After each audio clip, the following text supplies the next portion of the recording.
The year 1086 did not begin with a prayer, but with a threat that smelled of ozone and scorched earth. King Alfonso VI of Castile stood upon the battlements of Toledo, his fingers gripping the cold stone until his knuckles turned white. Below him, the city he had snatched from the Moors just a year prior pulsed with a fragile, nervous energy. He was the emperor of the two religions, the man who had forced the proud emirs of Al-Andalus to crawl and pay the pariahs, the gold tribute that bled their treasuries dry.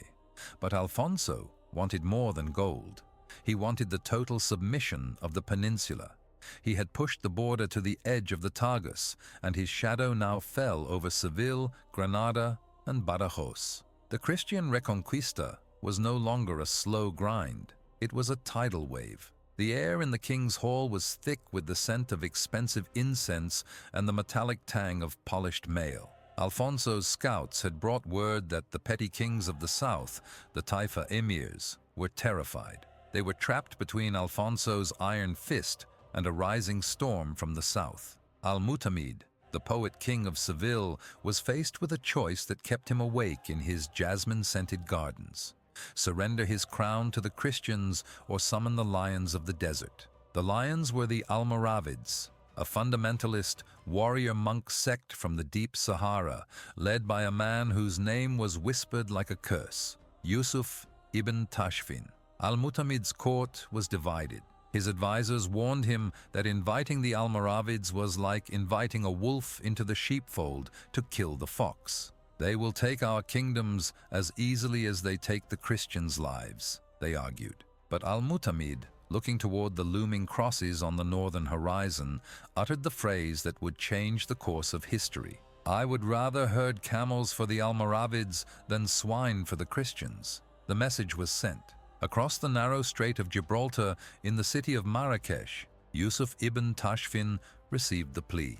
Yusuf was not like the decadent kings of Al-Andalus. He slept on a simple mat, ate dates and camel milk, and wore rough wool. He was nearly 80 years old, yet his eyes held the sharpness of a desert hawk. To him, the emirs of Spain were weak, softened by poetry and wine.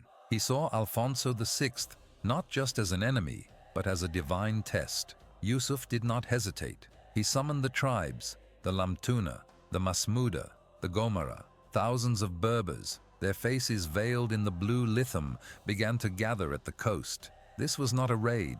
This was a jihad. The crossing was a logistical nightmare that Yusuf turned into a display of divine will. On July 30th, 1086, the first Almoravid dhows touched the sands of Algeciras. The sight was unlike anything the local population had ever seen. These were not the colorful, refined soldiers of the Taifas. These were grim men in black and indigo, riding swift camels and horses, carrying long spears and shields made of cured hippopotamus hide from the African interior. The ground vibrated under the rhythmic chanting of the warriors. Yusuf was the last to disembark, kneeling on the sand to offer a prayer of conquest. Word reached Alfonso VI while he was besieging Zaragoza. He laughed when he first heard of the Veiled Ones. He had spent years crushing the best knights of Iberia. What could a horde of desert nomads do against his heavy cavalry? He lifted the siege and began the long march south, summoning every vassal, every knight, and every mercenary under his command. He called upon the lords of Aragon and France. He wanted a force so massive that the dust from their hooves would choke the sun. By the time he reached the plains of Extremadura, he led an army of nearly 2,500 heavy knights and 10,000 infantry, the largest Christian force assembled in decades. Alfonso sent a messenger to Yusuf, a man intended to intimidate. The letter was arrogant, filled with boasts of Christian supremacy. Yusuf's response was a masterpiece of psychological warfare. He did not write a long, flowery rebuttal.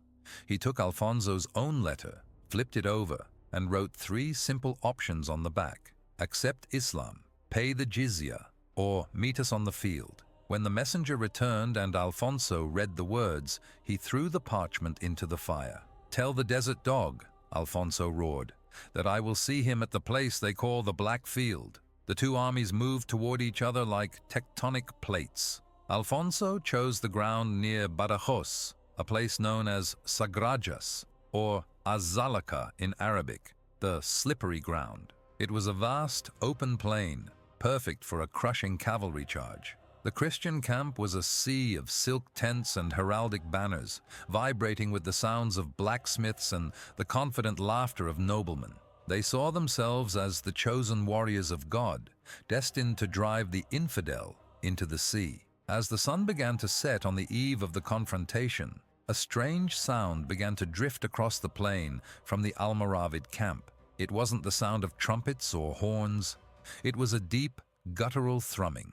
Hundreds of drums made of taut animal skins were being beaten in a slow, hypnotic rhythm. It was a sound that didn't just hit the ears. It vibrated in the chests of the Christian soldiers. It was the heartbeat of the Sahara, a psychological weapon designed to strip away the confidence of the knights. Alfonso sat in his tent, looking at a map by candlelight. He knew he had the advantage in heavy armor and shock tactics. He planned to strike early, to shatter the Moors before they could organize their strange desert formations. But as he looked out at the flickering campfires of the Almoravid army, he noticed something unsettling. The fires were spread out over miles, far more than a typical army would require. Yusuf was masking his numbers. The king realized then that he wasn't fighting a disorganized rabble of tribesmen. He was fighting a master tactician who treated the battlefield like a chessboard. In the Almoravid camp, Yusuf ibn Tashfin was moving among his men. He didn't speak of gold or land. He spoke of the afterlife and the purity of the strike. He divided his force into three distinct lines. The first was the Andalusian levies, the local Spanish Muslims who had the most to lose. The second was his own battle-hardened Berber tribesmen. And the third, his personal guard, kept hidden behind a rise in the terrain. He knew Alfonso's ego was his greatest weakness. He would let the king believe he was winning, right up until the moment the trap snapped shut. The night before the battle, the air turned cold. A thick mist began to roll off the nearby river, clinging to the armor of the sentries. In the Christian camp, priests gave last rites and knights sharpened their longswords, confident that by noon the following day, the veiled ones would be a memory. In the Almoravid camp, there was only the silence of the desert and the steady rhythmic beat of the drums that never stopped. Alfonso VI stepped out of his tent at dawn. The grass was wet, the ground indeed slippery. He climbed onto his massive warhorse, his armor gleaming in the gray light. He looked at his commanders, Alvar Fanez and the other veterans of 100 skirmishes. "Today," Alfonso declared, "we finish the work started at Toledo. We break their spirit here, or we lose Spain forever." He raised his sword, signaling the vanguard to move. The ironclad knights began to trot, their lances leveled, a wall of steel moving toward the mist where the drums continued to roar. They didn't see the enemy at first, they only heard them. Then, as the sun broke the horizon, the mist parted to reveal the first line of the Moorish defense. But it wasn't the main army, it was a lure. Alfonso spurred his horse into a gallop, the ground shaking under the weight of 2,500 horses. "For Christ and Castile!" the cry went up. They hit the first line with the force of a falling mountain, expecting a quick rout. But as the first ranks of Almoravids fell, they didn't flee. They died where they stood, and from behind them, a second, much larger shadow began to emerge from the dust. The trap was set.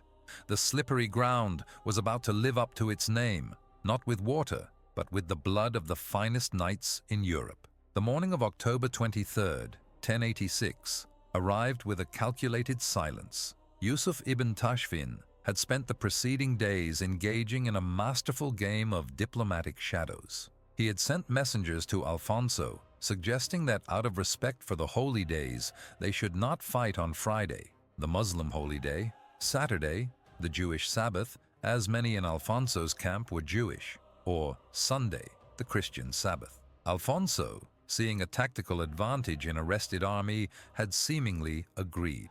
It was a fatal mistake. While the Christian knights were loosening their cinches and preparing for a day of rest, The Almoravid drums began a sudden, frantic cadence that signaled the end of the truce before it had even begun. Alfonso VI was jolted awake by the screams of his outposts. He scrambled to don his heavy hauberk, cursing the barbarians for their perceived treachery. But Yusuf didn't care for European notions of chivalry. He cared for victory. The Christian king quickly organized a massive vanguard under the command of Alvar Farnese, his most trusted general. Farnese, a veteran of the wars against the Taifas, led a thunderous charge of heavy cavalry meant to sweep the first line of the enemy off the field. This first line consisted of the Andalusian Taifa forces, levies from Seville and Granada.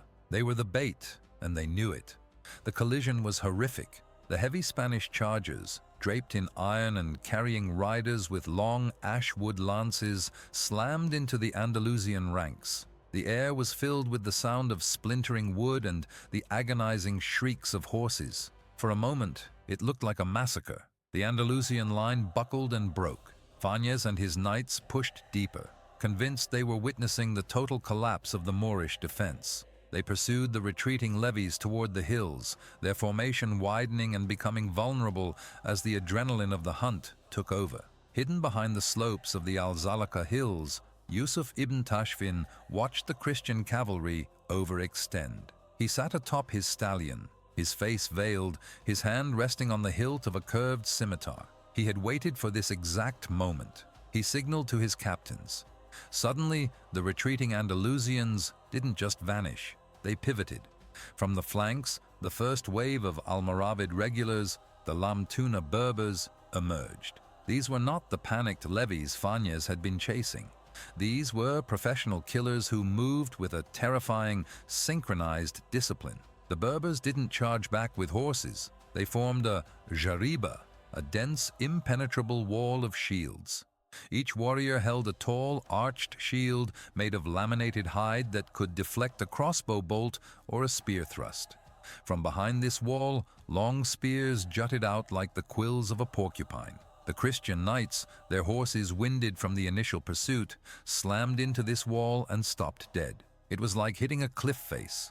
The momentum that was the Christians' greatest weapon was neutralized in an instant. Alfonso, seeing his vanguard in trouble, committed his main body of infantry and the rest of his knights. He believed that sheer weight of numbers and superior steel would eventually crack the Berber line. The battle turned into a grinding, claustrophobic slaughter. The slippery ground began to earn its name as the churned earth turned into a red mire. Men slipped and were stabbed in the gaps of their armor before they could regain their footing.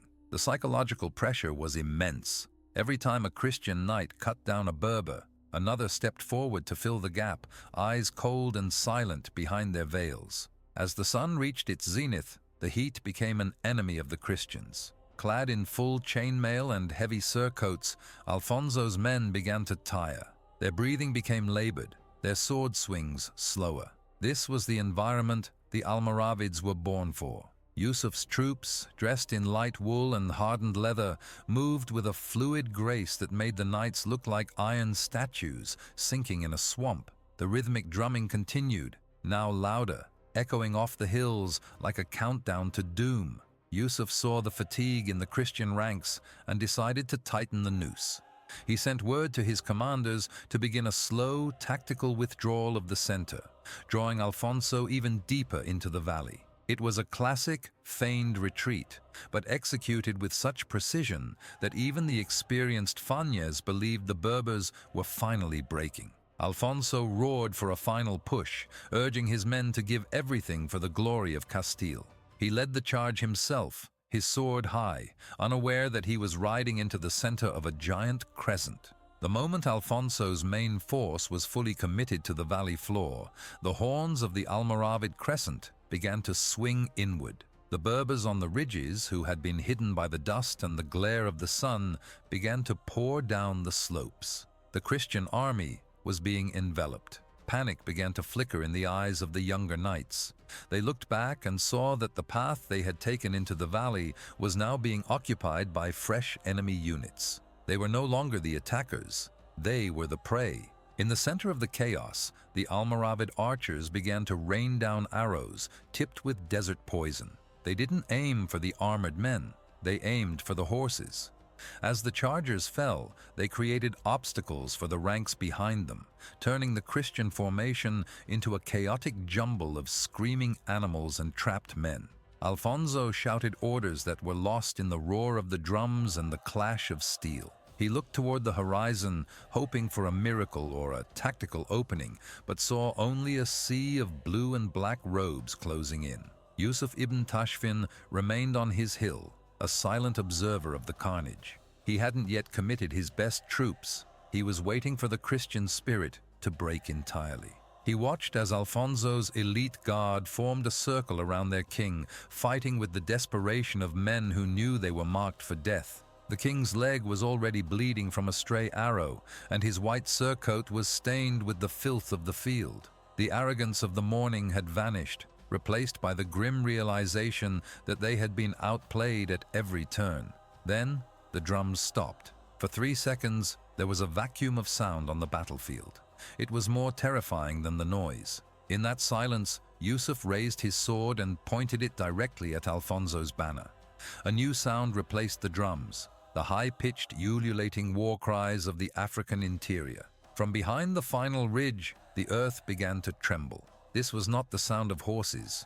It was something heavier, something that smelled of musk and old bone. Alfonso squinted through the dust and saw a line of shapes that defied his understanding of warfare. The final hammer was about to fall, and it was coming with a roar that shook the very foundations of the earth. The silence was a physical blow, a void that sucked the air out of the valley before the storm. Then, the drums returned. This time, it wasn't the steady heartbeat of the morning. It was a frenetic, chaotic gallop of sound that signaled the end of the world. From behind the Almoravid lines, the ground didn't just vibrate, it buckled. Through the haze of heat and blood, Alfonso saw them. A wall of 4,000 men, moving in a silence that contrasted terrifyingly with the roar of the drums. This was the Black Guard, Yusuf's personal shadow, recruited from the depths of the African continent and bound by oaths that superseded life itself. They were a vision from a nightmare for the European knights. Dressed in midnight blue tunics over supple leather, they carried massive two-handed swords and strange, curved daggers. Their shields were not wood or iron, but the cured, stinking hide of the hippopotamus, thick enough to turn a crossbow bolt into a harmless splinter. Unlike the Berber tribesmen who shouted prayers, the Black Guard fought in a chilling mechanical silence. They moved as a single organism, a black tide that began to wash over the exhausted Christian center. Alfonso VI tried to rally his palace guard, the hijos, who had sworn to die for the crown. "Stand fast!" he bellowed, his voice cracking through the metallic din. "They are but men of flesh and bone." But as the Black Guard reached the Christian line, the flesh and bone theory disintegrated. These warriors didn't use the sweeping, flamboyant strikes of the knights. They used short, brutal efficiency. They aimed for the hamstrings of the horses and the visors of the helmets. With every step they took, the Christian line receded, leaving a trail of broken steel and severed limbs in the slippery ground. The Christian infantry, already battered by hours of sun and thirst, began to waver. They looked to their knights for salvation, but the knights were being dragged from their saddles. A Black Guard warrior would slide under a horse's belly, eviscerate the animal with a single upward thrust, and before the knight could even hit the mud, 3 more would be upon him, finding the gaps in his gorget with surgical precision. The battlefield was no longer a place of glory. It was a slaughterhouse where the rules of European warfare had been burned to ash. Alfonso felt the shift in the air, the smell of panic. It has a specific scent, sharp and metallic, like copper and sweat. He saw his banner-bearer fall, the Lion of Castile dipping toward the blood-soaked earth. He spurred his horse forward, desperate to retrieve the flag, but a group of the guard intercepted him. One of them, a giant of a man with eyes like flint, caught the king's lance on his hide shield and sheared the wooden shaft in 2 with a single blow of his scimitar. Alfonso drew his sword, but he was fighting against a tide that didn't tire, didn't feel pain, and didn't retreat. To the west, Alvar Fanez was trying to lead a breakout. He realized the battle was lost the moment the drums reached their peak. He gathered the remnants of the Aragonese knights, hoping to punch a hole through the encircling Berbers. But the Almoravid tacticians had anticipated this. Every time Fanez gained a few yards, a fresh wave of archers would appear on the ridges, raining fire and iron. The black field was becoming a cage. The knights were trapped in their own heavy armor, their greatest protection now becoming their tomb as the heat and exhaustion turned their mail into a burning weight. Yusuf ibn Tashfin finally descended from his command post. He didn't ride a gilded charger. He rode a swift, lean camel that moved through the chaos with eerie calm. He didn't need to shout orders. His presence was enough. He moved through the ranks of the Black Guard, and where he passed, the intensity of the violence doubled. He was the architect of this misery, and he watched the collapse of the Christian emperor with the cold detachment of a man clearing a field of weeds. The sun began its descent, casting long, distorted shadows across Sagrajas. The light turned a deep, bruised purple, reflecting off the pools of gore that now covered the plain. The Christian army was no longer a cohesive force. It was a series of isolated pockets of men fighting for one more minute of life. The coordination that had made the Castilian army the terror of the peninsula was gone, replaced by a primal screaming need to escape, but there was nowhere to go. The Almoravid light cavalry had already circled the camp, cutting down the servants and the grooms. In the center of the carnage, Alfonso found himself nearly alone. His elite guard was a circle of corpses. He saw a black guard warrior lunge at him from the side. The king parried, but the force of the blow numbed his arm to the shoulder. Another warrior dived at his horse's legs. The stallion screamed and reared, throwing Alfonso into the mud. As he scrambled to his feet, a jagged dagger, a jamdar, pierced through the chainmail of his thigh. The pain was an explosion of white light. The King of Castile, the man who had claimed he would herd the emirs like sheep, was now crawling through the muck. He looked up and saw the silhouettes of the Black Guard standing over him, their blades dripping, the rhythmic thumping of the drums drowning out his own labored breath. The sky was turning black, and for the first time in his life, Alfonso VI realized that the desert didn't just bring sand. It brought an end to everything he had built. The ground was no longer just slippery. It was a river of his own people's failure. As he gripped his wounded leg, he saw the shadow of Yusuf ibn Tashfin loom over the horizon, silhouetted against the dying sun. The hammer had fallen, and the sound of the drums was the only thing left in the world. The sun hung low, a bleeding eye over the horizon, as the Almoravid trap reached its final agonizing compression. Alfonso VI, his thigh pierced by a jamdar and his ornate armor caked in a thick crust of dust and cooling blood, struggled to maintain his footing. Around him, the slippery ground was no longer a metaphor. It was a literal swamp of gore. The Christian camp, once a symbol of royal arrogance and the hub of the Reconquista's logistics, was now a bonfire of silk, parchment, and screams. Yusuf's light cavalry had circled behind the lines with the speed of a desert wind, slaughtering the camp followers, the grooms, and the priests before setting the tents ablaze. The smoke rose in thick black columns, choking the knights who were already gasping for air inside their iron shells. The Christian formation was no longer a cohesive line. It was a crumbling, terrified island in a rising sea of indigo and black. Every time a Castilian knight tried to break the perimeter to find a path to the rear, he was met by the relentless rhythmic wall of the Jariba. The Berber spearmen moved in perfect synchronization with the deep thrumming of the drums, closing the gaps with mechanical precision. They didn't need to charge with the reckless abandon of the Europeans. They simply stood their ground, shields locked, and waited for the Christians to break themselves against the hide and wood. The exhaustion was so absolute that some knights simply fell from their horses without being struck, their hearts giving out under the crushing weight of heat, heavy mail, and sheer, unadulterated terror.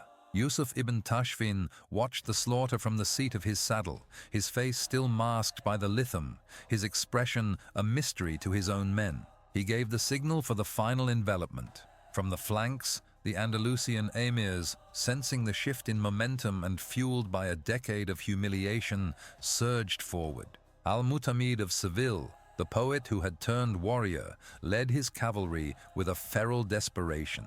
He cut through the very men who had forced him to pay gold pariahs only months before. The irony was as sharp as the steel.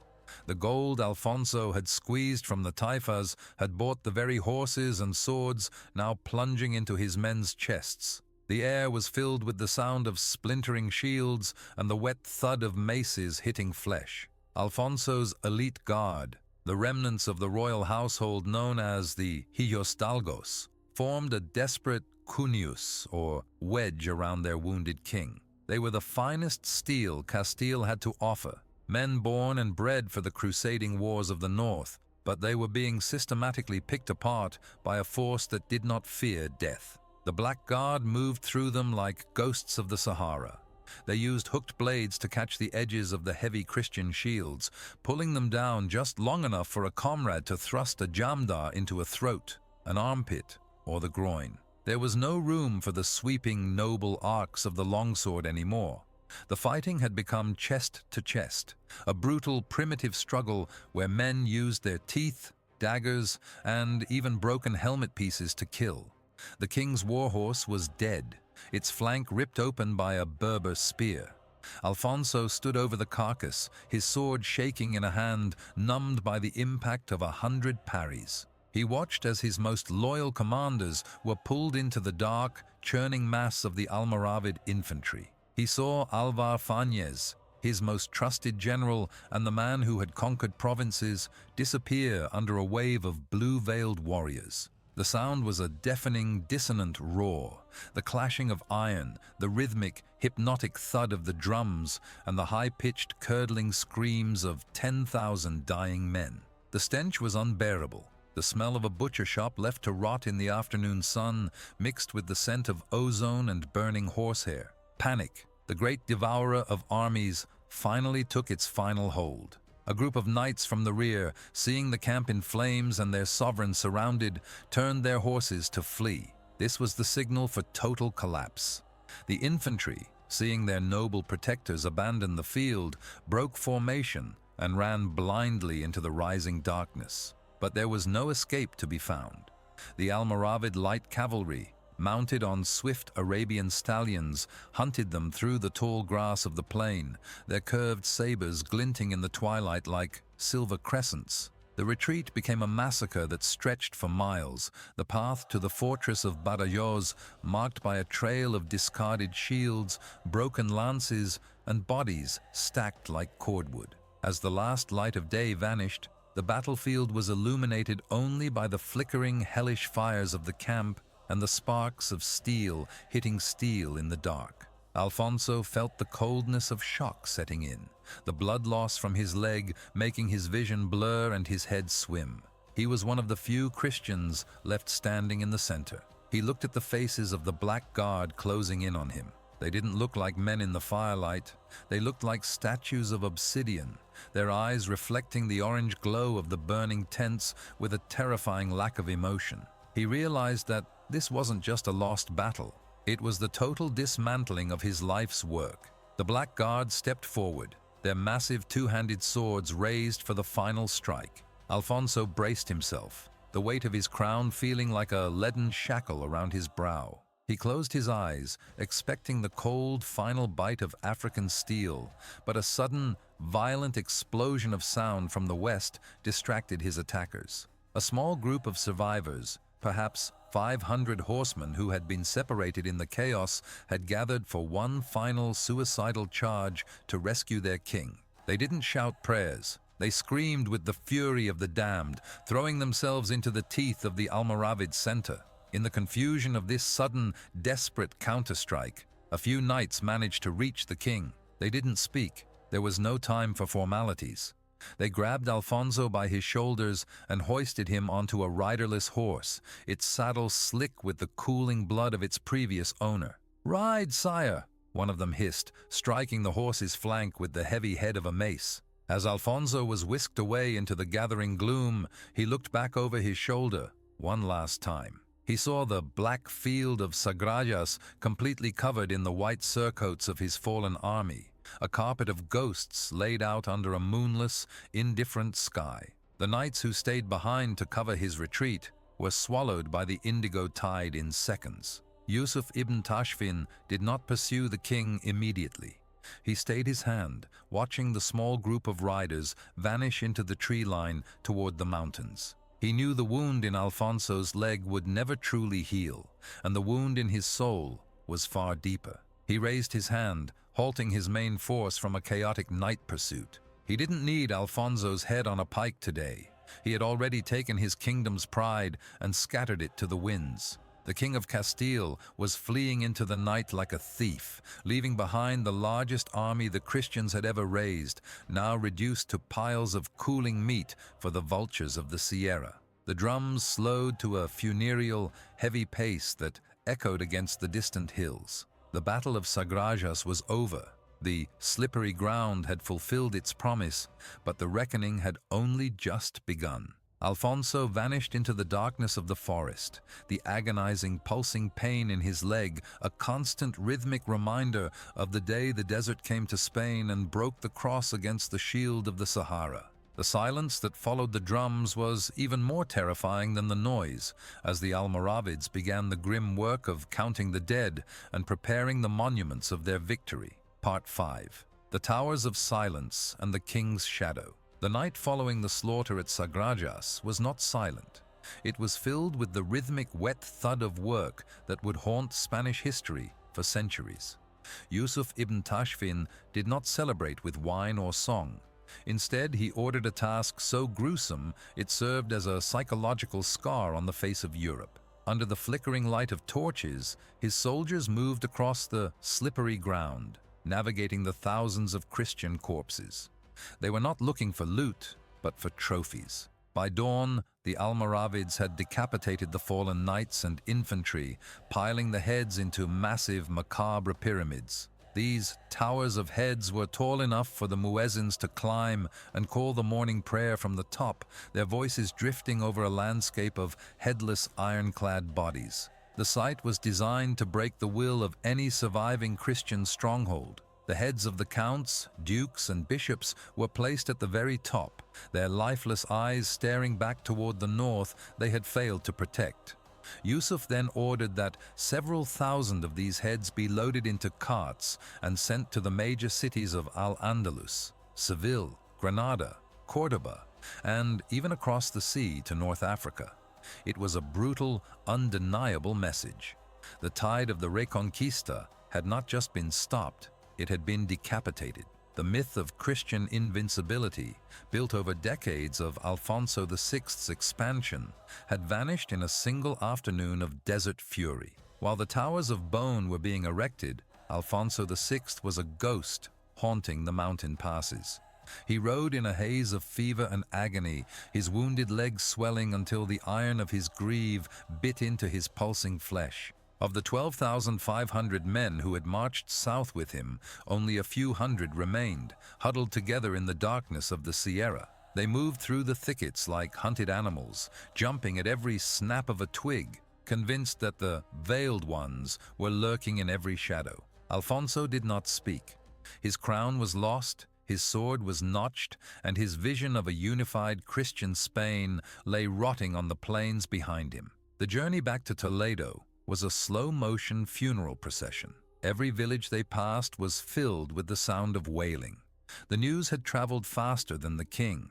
The emperor of the two religions was now the king of sorrows. When he finally reached the gates of his capital, the city that had been his greatest triumph just a year ago, he did not enter with trumpets. He was carried in on a litter, his face gaunt and his hair turned gray from the trauma of the Black Field. He had survived, but it was a hollow survival. The wound in his leg would never fully close, leaving him with a permanent, agonizing limp that reminded him of Yusuf ibn Tashfin with every step he took for the rest of his life. The geopolitical landscape of the peninsula had shifted overnight. The petty Taifa emirs, who had initially cheered Yusuf as a savior, soon realized the truth of the warning they had ignored. Yusuf did not return to Africa to let them continue their decadent lives. He looked at the lush gardens of Seville and the libraries of Córdoba and saw only weakness and straying from the path. Within a few years, the Almoravids would return not as allies, but as conquerors, swallowing the Muslim kingdoms of Spain into their vast African empire. The lion of the desert had indeed cleared the field of the fox, only to claim the entire forest for himself. Alfonso VI spent his remaining years in a state of perpetual defense. He watched as the Almoravids pushed the frontier back, retaking territory and threatening the very heart of Castile. He tried to rebuild his armies, but the terror of Sagrajas had seeped into the marrow of his nobility. The memory of the drums, the hide shields, and the silent black guard became a campfire ghost story that kept knights from venturing too far south. The crusade had been replaced by a desperate struggle for existence. The king who had once demanded tribute now found himself begging for time, his legacy a fractured map of what could have been. The ultimate tragedy for Alfonso was not just the loss of his men, but the loss of his son and heir, Sancho, in a later battle against the same Almoravid forces at Ucles. It was as if the curse of Sagrajas followed his bloodline, a debt that could never be repaid in full. He died in 1109, a man broken by a desert monk who lived in a tent and drank camel milk. The Black Field remained a site of pilgrimage for the Almoravids and a site of mourning for the Christians, a place where the dirt remained a darker shade of red than the surrounding earth for generations. The battle changed the course of the Middle Ages. It ensured that the Reconquista would not be a swift conquest, but a grinding, multi-century war of attrition. It brought the fundamentalist fervor of the Sahara into the heart of Europe, clashing with the burgeoning chivalry of the north. The slippery ground of Az-Zallaqah became the dividing line between two worlds, a border drawn in blood that neither side could easily cross. The towers of heads eventually crumbled into dust, and the drums of Yusuf stopped beating, but the shadow they cast over Spain lasted for 400 years. Alfonso VI's final days were spent staring out of the windows of the Alcazar, looking toward the southern horizon where the heat shimmer made the air look like ripples on a pond. He could still hear the drums in his dreams. He could still feel the bite of the jamdar in his leg.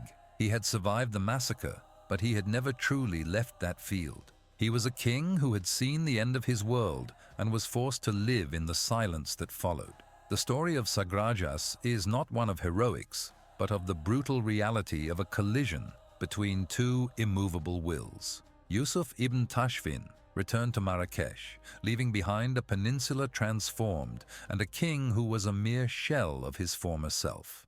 The desert had come, it had conquered, and it had left a mark that no amount of rain or time could ever wash away. Alfonso closed his eyes for the last time, and the last thing he heard wasn't a prayer, it was the drums.